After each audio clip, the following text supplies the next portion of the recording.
જમવાની સાથે તીખા અને ટેસ્ટી ભરેલા મરચાં મળી જાય તો જમવાનો સ્વાદ ડબલ થઈ જાય છે.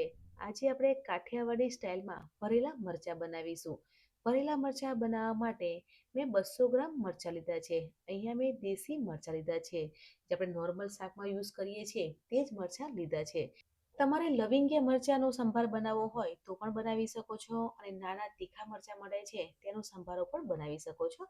અહીંયા મેં મોરા મરચાં લીધા છે. મરચાંને ધોઈ લેવાના છે. હવે ક્લીન નેપકિન લેવાનું છે અને ધોયેલા મરચાં નેપકિન પર લઈ લેવાના છે, અને મરચાં કોરા કરી લેવાના છે. એટલે મરચાંમાં પાણી ના હોય તે રીતે કોરા કરી લઈશું. મરચાંને ધોયા પછી લૂછી લેવાના છે અને પંખા નીચે 1 કલાક મૂકી દઈશું. એટલે મરચાંમાં પાણી હશે તે સુકાઈ જશે. તમે પંખા નીચે પણ મરચાં સૂકવી શકો છો અને તડકામાં પણ સૂકવી શકો છો. મરચાંમાં પાણી હશે તો સાંભાર બગડી શકે છે, એટલે પૂરા થઈ જાય પછી જ સાંભાર બનાવવાનો છે.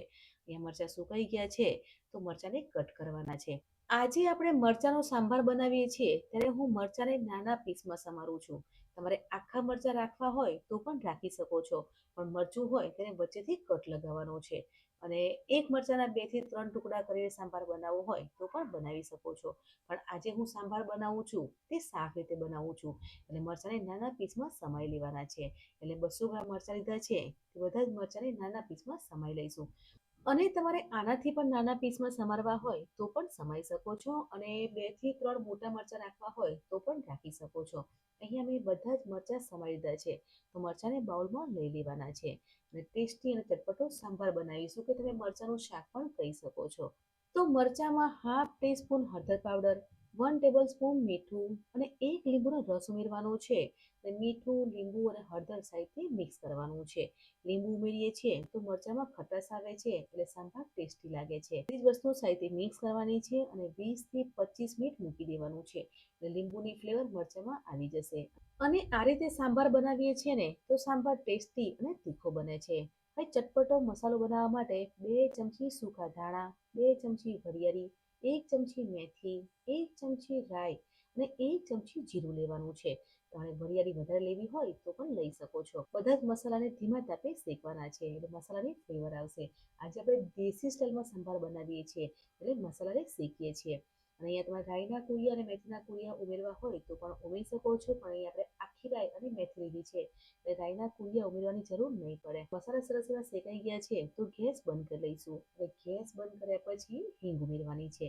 હિંગની ફ્લેવર સાંભારમાં બહુ જ સરસ લાગે છે, એટલે ગેસ બંધ કર્યા પછી હિંગ ઉમેરવાની છે અને મિક્સ કરવાનું છે. અને મસાલો ઠંડો થઈ જાય પછી ક્રશ કરી લઈશું. 20 મિનિટ થઈ ગઈ છે. તમે જોઈ શકો છો કે લીંબુ, મીઠું અને હળદર ઉમેરી છે એટલે પાણી રિલીઝ થયું છે. અને લીંબુની ફ્લેવર સાંભારમાં બહુ જ સરસ લાગે છે, એટલે આ પાણી અલગ નથી કરવાનું. મરચાંની સાથે મિક્સ કરવાનું છે. અને આપણે જે મસાલો શેક્યો છે તે ઠંડો થઈ ગયો છે, તો મસાલો મિક્સર જારમાં લઈ લેવાનો છે અને દરદરો પીસવાનો છે. તેનો પાવડર નથી બનાવવાનો, દરદરો એટલે કે અધકચરો ક્રશ કરવાનો છે. તો મસાલાને દરદરો પીસી લઈશું અને બધો જ મસાલો મરચાંમાં મિક્સ કરી લેવાનો છે. એટલે મસાલો વધારે હશે તો સાંભાર ટેસ્ટી લાગશે. 1 ચમચી લાલ મરચું, 1 ચમચી કાશ્મીરી મરચું, અડધી ચમચી હળદર ઉમેરવાની છે અને મિક્સ કરવાનું છે. તીખાશ વધારે જોઈતી હોય તો લાલ મરચું વધારે ઉમેરી શકો છો. મસાલો ઉમેરી સાઈડથી મિક્સ કરી લઈશું. હવે પેનમાં 1 વાડકી તેલ લેવાનું છે. અહીંયા હું સિંગ તેલ લઉં છું. તમારે સરસોનું તેલ કે મસ્ટર્ડ તેલ લેવું હોય તો પણ લઈ શકો છો. અને તેલને ગરમ કરવાનું છે. તેલમાંથી ધુમાડા નીકળે ત્યાં સુધી ગરમ કરવાનું છે, અને તેલ ગરમ થઈ જાય પછી અડધી ચમચી હિંગ ઉમેરવાની છે, કેમકે હિંગની ફ્લેવર સાંભારમાં બહુ જ સરસ લાગે છે. ગરમ તેલ મરચાંમાં ઉમેરવાનું છે અને મિક્સ કરવાનું છે. તો ઇન્સ્ટન્ટ મરચાંનું સાંભાર કે મરચાંનું શાક બનીને તૈયાર થઈ ગયું છે.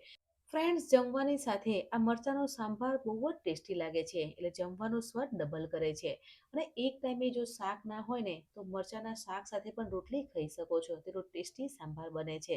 તો મરચાંનો સાંભાર બનાવ્યો છે તેને કાચની જારમાં સ્ટોર કરી લઈશું અને ફ્રીજમાં મૂકી દઈશું. આ સાંભાર 15 થી 20 દિવસ સુધી બગડતો નથી, અને બહાર રાખવું હોય તો પણ રાખી શકો છો. તો જમવાના સ્વાદને ડબલ કરે તેવું મરચાંનું શાક કે મરચાંનું સાંભાર પણ કહી શકો છો, તે બનીને તૈયાર થઈ ગયો છે. કાઠિયાવાડી દેશી મરચાંનો સાંભાર બનાવ્યો છે. તો સાંભારની રેસીપી કેવી લાગી કમેન્ટ કરજો, અને વિડીયોને લાઇક અને ફ્રેન્ડ્સ અને ફેમિલીમાં શેર કરવાનું ભૂલતા નહીં. મળીએ છીએ નવી રેસીપી સાથે. બાય.